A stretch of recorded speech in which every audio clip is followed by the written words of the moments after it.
Welcome to A Novel Talk. I'm Wendy Kendall, a cozy mystery author. My book, Cat Out of the Bag, about Catherine Watson, an international purse designer and amateur sleuth, will be available in April. I'm half of the duo bringing you our regular podcast series, talking with fascinating novelists who are writing across a variety of genres. And here is your co-host. Thank you, Wendy. My name is Carl Lee, and I write paranormal fantasy. And I don't have a book coming out in April. But you will soon. Soon. Join us today for a novel talk with Lindsay Schopfer, an award-winning fantasy author. He is the author of The Adventures of Kelton Moore series of steampunk-flavored fantasy novels about a professional monster hunter. He also wrote the sci-fi survivalist novel Lost Under Two Moons and the short story collection Magic, Mystery, and Mirth. His nonfiction includes a series of articles for Parent Map magazine on his experience of being a first-time father of twins. Lindsay teaches workshops and master classes on the craft of writing at conferences across the Pacific Northwest. He's also a volunteer mentor for EduCurious, a Gates Foundation-funded program designed to connect high school students with professional writers. And he teaches creative writing for South Puget Sound Community College. We'll try to keep Kelton Moore's monsters at bay as we welcome to a novel talk Lindsay Schopfer. Thanks, Wendy. Thanks, Carl. It's really great to be here with you guys. It's great to have you. So, in Wendy's introduction, she said that you write steampunk fantasy. What exactly is steampunk fantasy? So that's a great question to start us off with. So when I was first writing the Kelton Moore series, it actually started out as an online serial, and I was really proud of it. I remember I went to my first writing conference after putting up the first several episodes, and I just had my first professionally done promotional artwork for it. So like any proud parent, I was displaying my new promotional artwork for anybody and everybody that would look at it. And I was just showing off the Kelton Moore art and showing it off to everybody. And I showed it off to this one person, and I said, this is my Steampunk Monster Hunter series. And they looked at it and they said, that's not steampunk. And I was immediately crushed. I was like, it isn't? I thought it was. Why do you say it isn't steampunk? And she looked at me and completely serious.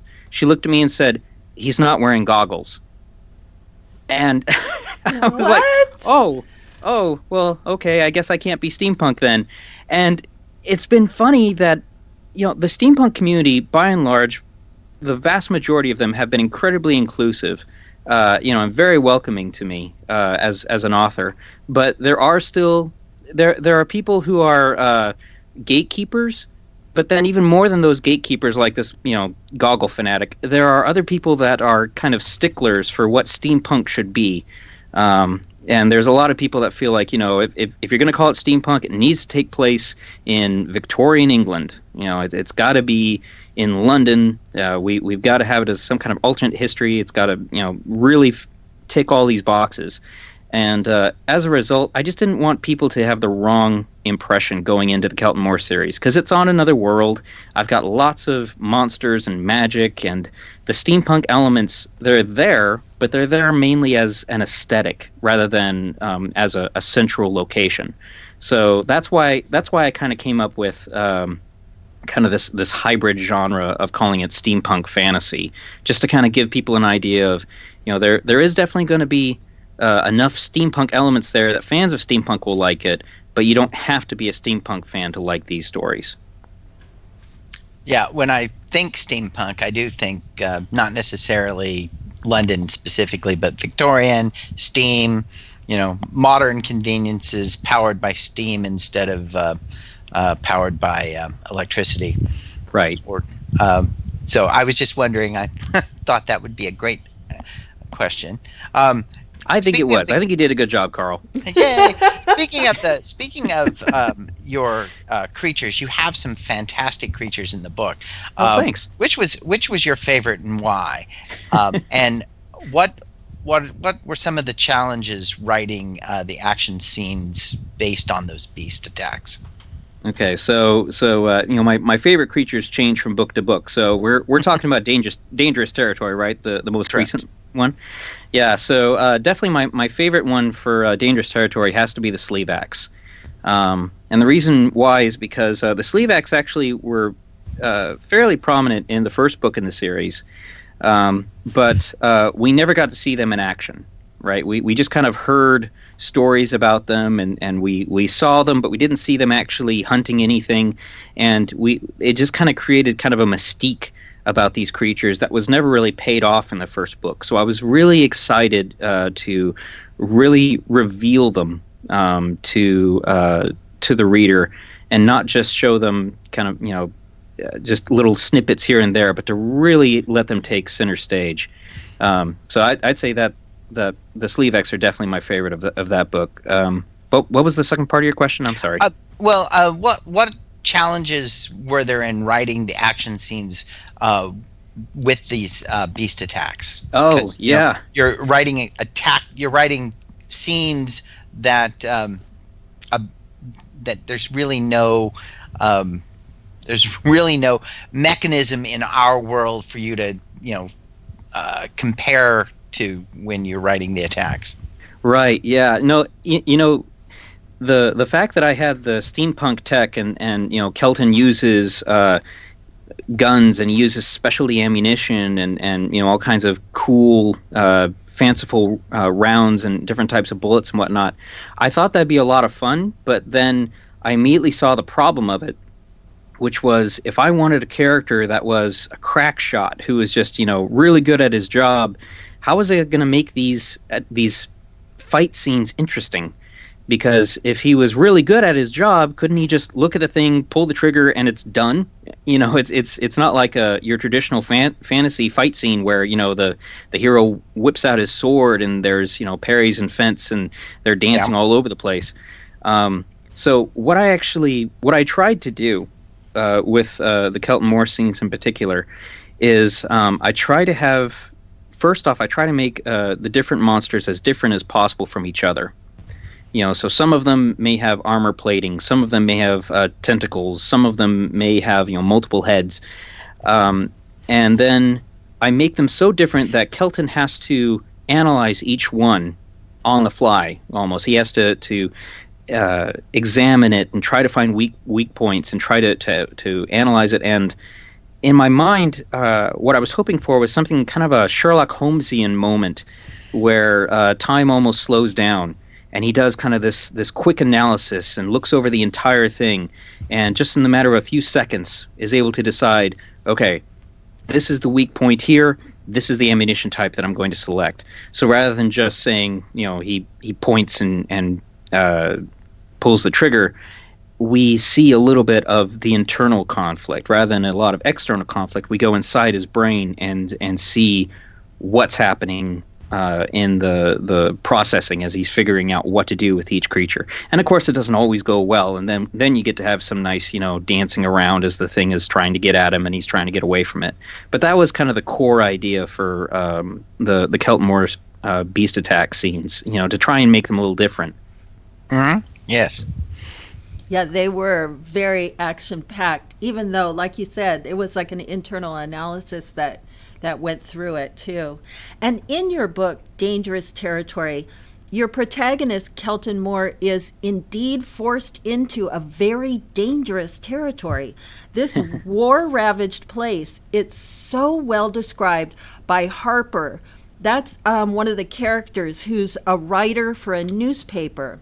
And Harper described it this way: war comes regardless of the common man's hopes and desires. It sweeps up people like dust before a tornado, scattering them wherever it will. Look at the state of Crendaria. still reeling from the bloody blow dealt to it last year and smarting from a land grab by Laragos in the south on top of that.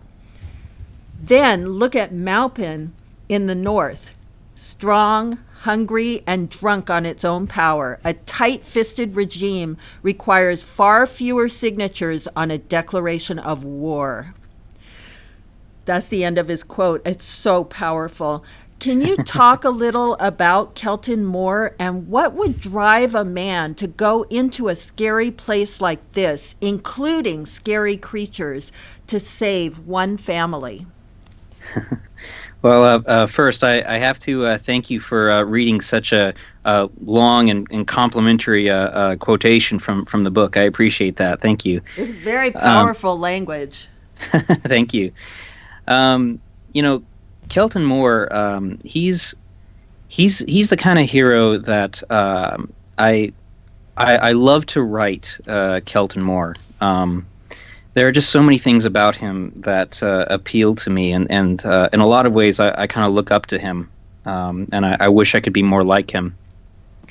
And one of the things that I like about Kelton Moore is that I really try to write him not as somebody without flaws. He definitely has his flaws, but he doesn't see himself as a hero. Other people see him as a hero. Other people like to paint him as this great and fearless person.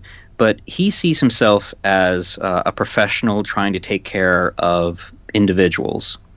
In a way, you could think of him like he thinks of himself kind of like an exterminator that might come out and deal with rats in your garage or wasps in your attic, except in his case, he's dealing with things that might be killing off your livestock or putting your family at risk.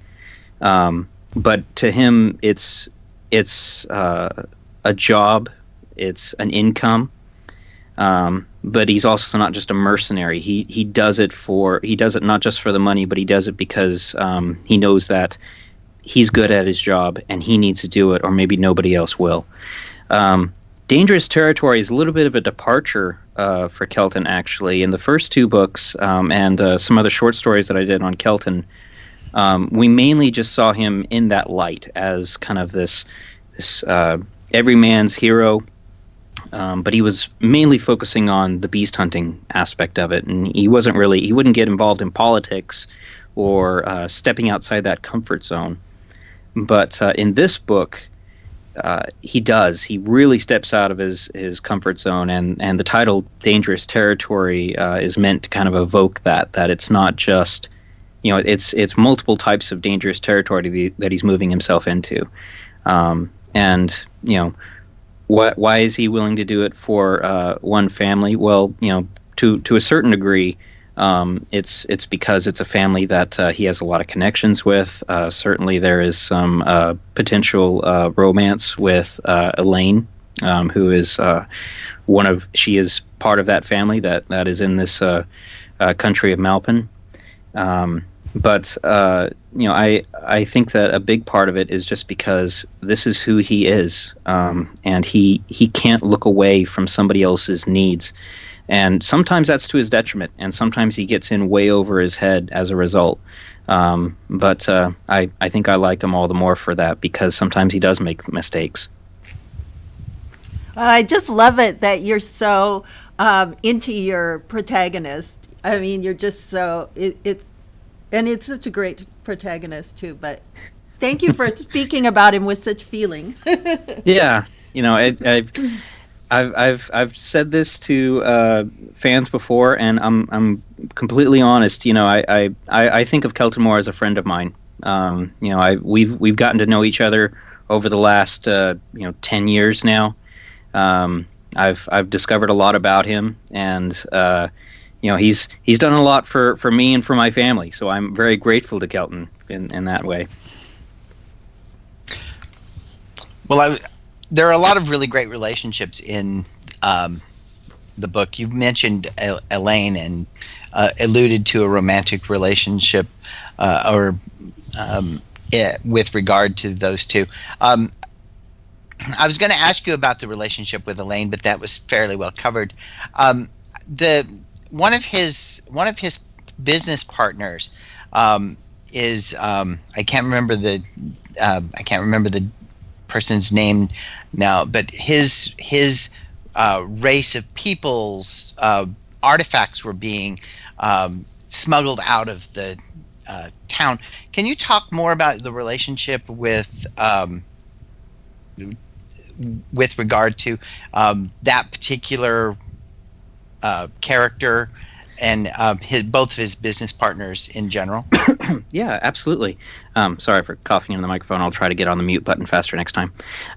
Yeah, unfortunately, we don't get to see Jaylock and Borvatai as much in this book as we do in the books previous. And I tried to make up for that by having other interesting characters in this book. New characters to introduce. Borvatai is the one that you were mentioning, who's one of the Lopi, who they're kind of they're the kind of the people that are being discriminated against. That's probably too weak of a word. I mean, they're really being they've been forcibly removed from Malpin, which is their home country. They're fugitives, living on the run to a large degree. And Borvatai is a character. Borvatai is kind of a character who I've always seen as the big brother that I always wish that I had. He's kind of not just because he's almost 7 feet tall, but he's this character who is Kelton's rock. He's the one that he can rely on, that Kelton can rely on to be steady, and to give him both physical and emotional support. One of the things that I started doing with Borvatai very early on, that I try to carry over, is Borvatai. One of Borvatai's mannerisms is he'll put his hand on your shoulder. Because he's not human, he's a Lopi, which is kind of an ape-like creature. His hands are ginormous, so he puts this gigantic hand on your shoulder. And I just had this thought of, if this calm, strong individual placed their large hand on your shoulder, it's like everything's going to be okay. Just calm down. You are all right. We're going to work this out. On the other hand, you have Jaylock, who is definitely more of a goofball. I enjoy Jaylock a lot. I like to tease my fans sometimes. I'll always say, "Well, this is the book that I'll kill Jaylock," because they're always coming back, and I say, if there's one character you don't want to see bite the dust, who is it? And they're like, "Don't kill Jaylock."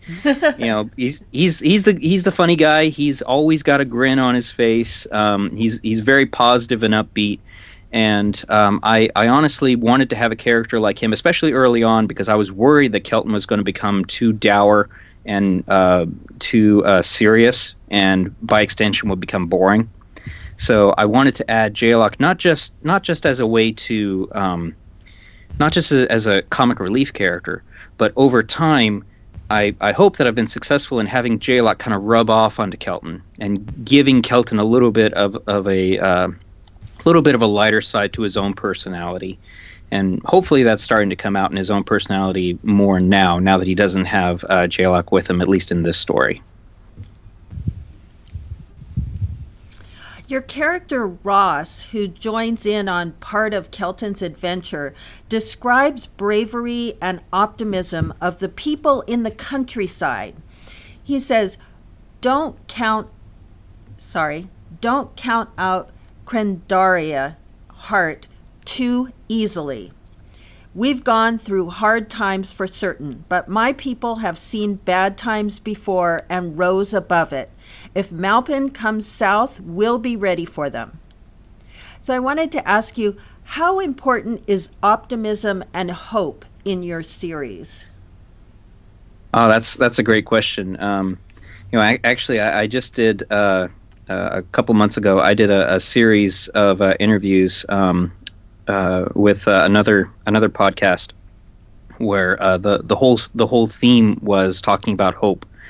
Hope is incredibly important to me, both personally and as an author in my stories. In the context of the Kelton Moore stories, I honestly would have a hard time as a reader having enough interest and motivation to pursue these stories if there wasn't some optimism and hope in them. If Kelton, granted, Kelton gets stressed, he worries, he's definitely a worrier. He takes on he has a lot of anxieties because he takes on responsibilities that probably aren't his responsibilities, so he personalizes things that aren't his responsibility. But he still has a hope. He has some level of optimism that somehow he can do something about it. If he didn't think he could do something about it, if he didn't think that there was a chance, then I can't see myself as a reader, and by extension, I can't see myself as a writer being interested enough to pursue these stories. Who would be interested in somebody who feels like, well, there's just no chance, there's just no hope in this, there's no way to be successful? Well, then why are we bothering? why are we here then? If you don't think this is going to work out, you'd know better than me. It's your story, and you're already giving up. Well, why should I hang around? And I realize that there are some authors who can pull that off, and they can have their character go through a change of heart, 2/3 or 3/4 of the way through the story, and they gain some hope or they gain some optimism. But I'll be honest, I really struggle to get to that far in reading a book like that, because it kind of drags me down as I'm reading, and it's like, I just want to feel like there's a chance here. You don't. It doesn't have to be a great chance, but I want to feel like there is some kind of chance here. Yeah, I have to agree. And the optimism that you weave into your story, it as a reader, I really cling to that too. So yeah, that's part of what really gets me to turn the page. How's he going to get out of this one? Right. You spoke just briefly a little bit about the weaponry in your books, and I really find that fascinating. And the different pieces are brilliantly designed for specific threats and purposes. How do you design a new weapon that's never existed? And as an author, what are the challenges in describing that unique weaponry to your readers? Well, to be completely honest with you, I cheat. I have a lot of great resources that I go to, and in answering this question, I would be very remiss if I didn't mention a man named Gordon Fry, who is a historian with special knowledge in firearms and the history of weapons. And Gordon is a dear friend of mine, and we have spent multiple evenings where I'll be a guest in his home, and we'll just stay up until the early hours of the morning, talking about history and talking about the kind of weapons that have existed over time. And we've gotten to the point now where he's a Kelton Moore fan too, and we'll sit there and we'll talk about. Okay, well, Gordon, this is what I'm thinking of for the next book. What do you think would be a good weapon for this kind of creature? Or and we'll sit there and bounce ideas off each other. And actually, I'll go ahead and I'll tell you real briefly about an idea I had that he shot down, and no pun intended. Yeah. Nice. I thought it was brilliant, but it turns out it was stupid. I thought it would be really cool to have a spring bullet, right? I have all these different types of ammunition that Kelton uses. He's got acid rounds, he's got exploding rounds, he's got deep penetration rounds, he's got heavy impact rounds, all kinds of different rounds that he uses in his rifle. So I thought that it would be great to have this bullet that when it entered into the beast, it would come apart and kind of spring apart, and this long spring would emerge that looked kind of like razor wire, and it would just slice up the creature on the inside and do all kinds of wonderfully terrible damage on the inside. I thought it was brilliant, and I told Gordon about it, and he proceeded to very politely tell me all the reasons why it didn't work very well, why it wasn't a very good idea, and ultimately he told me about how hollow points are going to do the same thing, and it's a lot easier to just use those rather than to have this spring going all over the place. It doesn't make much sense, Lindsay. So I picked myself up off the floor and I said, well, can we figure out something else? And as we were talking and kind of brainstorming different ideas, I actually, with Gordon's help, came up with what I think is my favorite ammunition type thus far. And they're called Reltac Murderers. I think they're featured in Dangerous Territory as well. They first showed up in Into the North. But the idea with them is that they are an exploding round, but they're also magnetized. So the idea is that they penetrate, they explode, and then they all snap back together because all the shrapnel is magnetized. So it all comes right back together. So there's the explosion, and then it goes right back together again. And I just thought that was so much fun. So thanks to Gordon for helping me figure that one out, and we've got some fun stuff already in mind for book 4. We're already putting our heads together for some new ammunition types. Oh, that's cool. Yeah, your collaboration, the things that make it into the book are really fascinating. They're great, very creative. Thanks. Yeah. So I was taken by there's quite a bit of spirituality in a Dangerous Territory. People making offerings and sending up prayers and things like that. I also noticed that there was not a lot of coarse language in the book. And my own writing, Wendy can attest, has a lot of coarse language. Is there a correlation there, or is that just happenstance? Well, so there's a couple of things to unpack with that one. First, I agree. There is quite a bit of spirituality in the book, but one of the things that I'm kind of proud of is the fact that I don't necessarily have one true religion in the book. There are several different faiths represented in each of the stories, and I try to give each of them kind of equal weight as much as possible, which I think is kind of neat. It adds another layer to the world building. The lack of coarse language. I might give you a slight correction. There's not a lot of real coarse language. There's plenty of fake coarse language. Words that I made up. Agreed. there's a lot of just kind of fanciful coarse language that I made up for the stories. And the main reason for that, I didn't necessarily write these books with the intention of, okay, well, these are all going to be clean fantasy reads. The main reason why I wanted to do the language the way I did was it goes back to a series of video games that I played, and one of them in particular called Planescape Torment.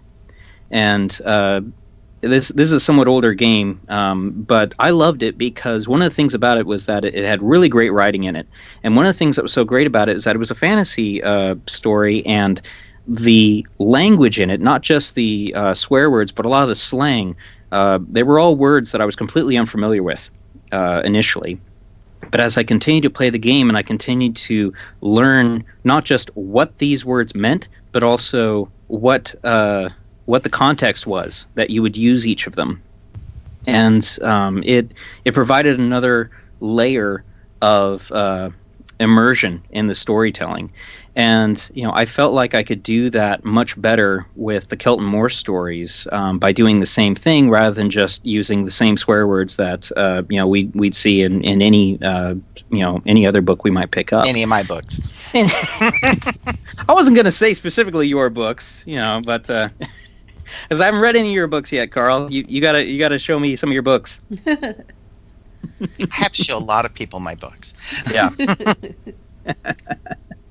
I think we all do, right? Everyone needs to show more people our books. That's kind of the point.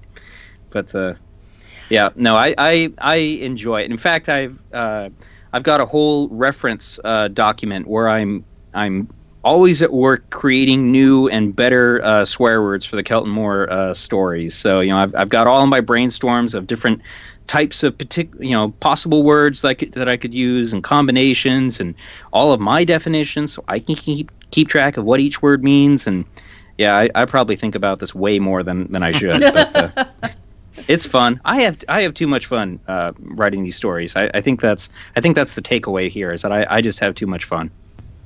That does come through on the pages, I think, too. Good. Well, in dangerous territory, I thought a beast hunter's life was really well described by Kelton's own thoughts at a harvest dinner that was given by farmers that he was trying to help.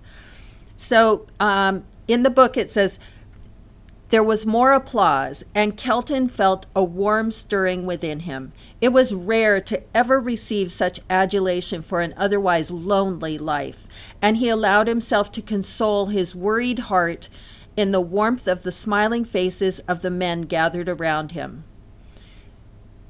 I thought this thought here, this was a rare rest for your hero. Why do you subject your protagonist to such a tough life? It's not my fault. It's the readers. They get bored if all he does is go to parties. No, I'm glad that you like that scene so much. It was kind of short. I wish I could have made it even longer. There is a part of me that would love to just. Maybe I'll do that. Maybe I'll write a short story at some point which has no monsters in it at all. It's just, like a winter solstice party or something where, Kelton and all his friends just get together and eat good food and watch the snow fall outside or something. But the truth is that as much as I would love to write that kind of story and just kind of dwell in those moments as long as possible, I can't, because conflict is what drives a story.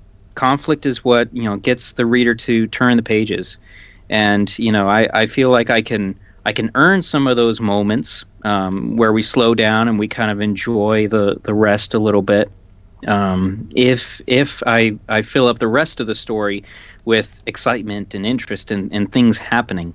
But I did try to take some time, especially in Dangerous Territory. I even more so perhaps than other Kelton Moore books thus far. I tried to definitely take some time where Kelton can just kind of sit down and socialize with people, and we can kind of learn a little bit more about him, see a little bit more of Kelton Moore, rather than just him out there hunting monsters. And there'll be more of that in the future too. As we continue in the series, we'll see more and more of that. Yeah, I do love the action scenes too, so don't get me wrong, but it does just give you a different you did it so well. It was a good way for me to get a different perspective on the character, so I really appreciated it. And thank you. Speaking of characters, you've written a character with the fabulous name of Wendy. Can you tell us a little bit about her? What was your inspiration for this character, and what motivates her? I love the character of Wendy as well. It's spelled a little differently though, but you can claim her anyway though if you want to, Wendy. Thank you. I will. Okay, fair enough. She actually went through a few different versions and iterations over the course of writing the book. From draft to draft, the nature of her character would change a little bit. And actually, I'll be honest. When I was writing her originally, my original intention was to write her as kind of a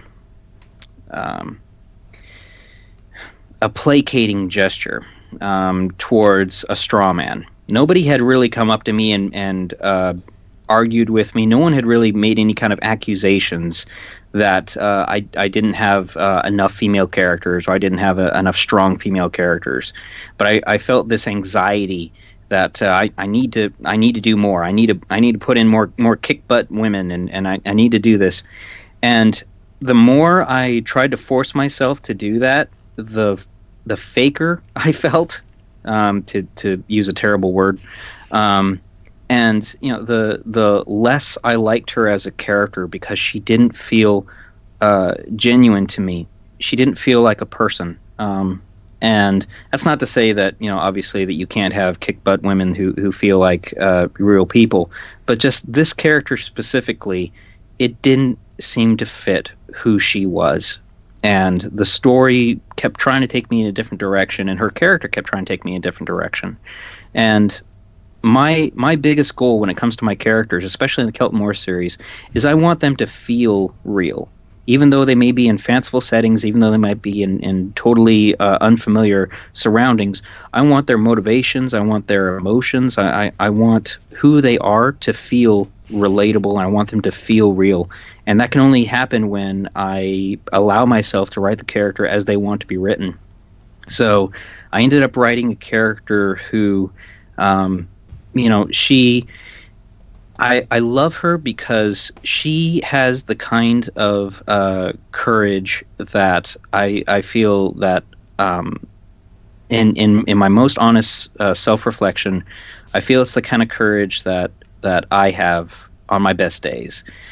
I'm not a Kelton Moore as much as I wish I could be. My personality is more like Wendy. I want to help. I see that there is a need for help.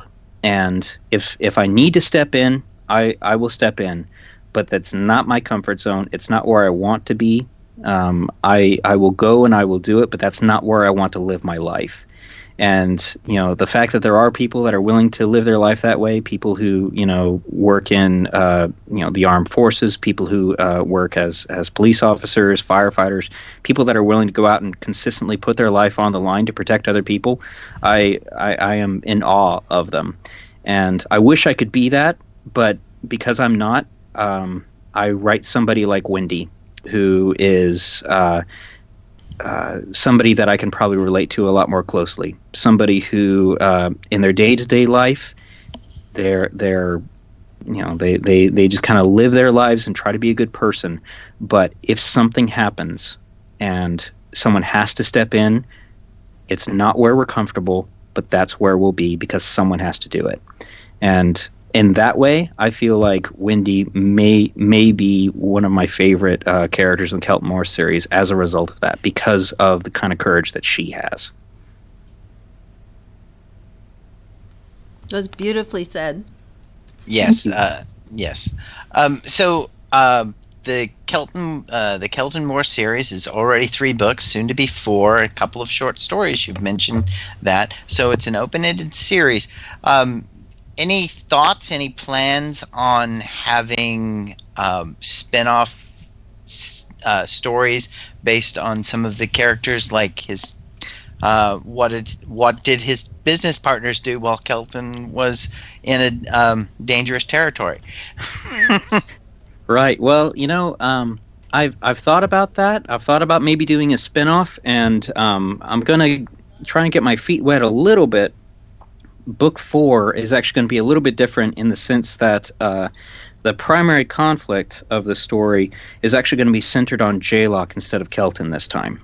So Kelton will still be the protagonist. We're still going to see the story through Kelton's eyes, but we're going to be seeing it through Kelton's eyes as Jaylock is the one primarily going through the primary conflict, which I'm hoping that people will enjoy that. They'll kind of get a kick out of being kind of with Kelton a little bit on the outskirts and being a little bit of an outsider watching things happen. So it's going to be a little bit of a departure, but hopefully the fans will come along with me on this one. I'm sure they will, especially if you treat us and our listeners to a reading from one of the Kelton Moore adventures. Sure, I can do that. Yeah, let's see here. So I pulled just a little snippet from Dangerous Territory. This is the last little bit of Chapter 3. So we were talking before about how the story centers around Kelton going to another country, and he may potentially have to go and save this family, which he ends up he does have to make that extra trip. So I'll just quickly, the three characters you're going to hear are Kelton, of course, Harper, who Wendy, you mentioned, is a newspaper reporter, and then we have Mr. Destov, who's actually the father of the family in danger. Okay, here we go. Kelton stood on the train platform waiting for the call to board. He shifted the unfamiliar weight at his hip where the hand cannon sat in its large holster. He thought of the note he'd left at the front desk for Jalok and Borvitai, and almost wished that there was more that he had to do before leaving, just to give them a chance to come back in time to come with him. While he'd hunted alone for years before going to Krendaria the first time, in the last year he'd come to rely on Borvitai's stoic, reassuring presence and Jalok's sunny disposition. Going to Krendaria without them almost felt like a betrayal. Pushing the thought aside, he focused on waiting for the steaming, sighing engine as it sat like a great steel beast lying in anxious anticipation. He was just about to check his pocket watch for the time when he heard someone calling his name. "Good evening, Mr. Moore. Are you taking the evening train as well?" Kelton turned and was surprised to find Marius Harper, the gangly, tall reporter who had interviewed him for the Collinsworth Gazette. "Good evening, Mr. Harper," said Kelton. "Yes, I'm going east. And you?" Harper nodded. "All the way to Carvalen. Our man in the Krendarian capital had to come home, and I'm going out to replace him." "Isn't that a dangerous assignment?" "Could be, but I've dealt with dangerous assignments before. What about you? Are you getting off before the border?" Kelton shook his head. "I'm headed for Carvalen as well." "Really?" Harper perked up like a hound that had found a scent. "What's taking you out there? Business?" "That's right. I've been hired to help with some beast problems in Dalma province." Harper nodded, his mind clearly moving swiftly as he processed this news. "That's very interesting. Returning to the place where you almost died, ready to face creatures of nightmare again to defend the innocent." Kelton gave a tight smile that he hoped hid his embarrassment. "Well, someone has to protect the workers," he said lamely. Looking past the reporter, Kelton spied Mr. Destov a short distance down the platform making his way towards him. Harper continued, not noticing the man approaching them. "Absolutely. Well, this train ride has become much more interesting. I hope you don't mind a traveling companion. Perhaps I could write a little something about your return trip to Krendaria." Kelton felt an immediate unease. While he was certain Harper had no malicious intent, the idea of someone questioning him about his trip made him nervous, particularly when he considered what he may have to do if the border with Malpin was closed. Destov had come to a stop at a polite distance from them, and Kelton forced himself to be pleasant and relaxed. "I'm open to talking, though I'm not sure if there's a story in anything I'd have to say." "You let me be the judge of that. If nothing else, we can while away the hours by swapping stories. I may not be a beast hunter, but I have been in some tight spots as a war correspondent down south. I'll see you on the train." Harper turned and climbed up into the car. Destov approached Kelton once the newspaper man was gone. "Is he a friend of yours?" he asked. "More of an acquaintance. He writes for the Collinsworth Gazette and did a piece on me earlier this month." If Destov was concerned about Harper's presence on the train, he didn't show it. Instead, he leaned forward and placed a hand on Kelton's arm, holding out an envelope with the other. "I just wanted to come here to wish you luck, and to give you this letter of introduction. Once you get to Carvalen, take this to the address on the envelope, and someone there should see to your transportation to one of Mr. Witt's farms." Kelton took the letter and placed it in a coat pocket. Destov watched him with a piercing, somber expression. "Thank you again for what you are willing to do. God willing, you won't have to do anything dangerous." He caught himself and smiled. "Well, no more dangerous than what you would do normally." Kelton gave him a crooked smile. "Don't worry, Mr. Destov. If the worst comes, I'll see your family safely to you." "I believe you. God be with you, Kelton." "God be with all of us," said Kelton, before turning and climbing aboard the train. Oh, that was a great scene. Thank you for reading it for us. I loved the interaction between the reporter always grubbing for his next story. I love that. Thanks. I like Harper. He's a fun character. Thank you so much, Lindsay, for joining us for this exciting episode, A Novel Talk. Kelton Moore's adventures make entertaining reading. Before we say goodbye, I want to encourage our listeners to visit your website at blog.lindsayschopfer.com. And you can check on the YouTube to see how that's spelled.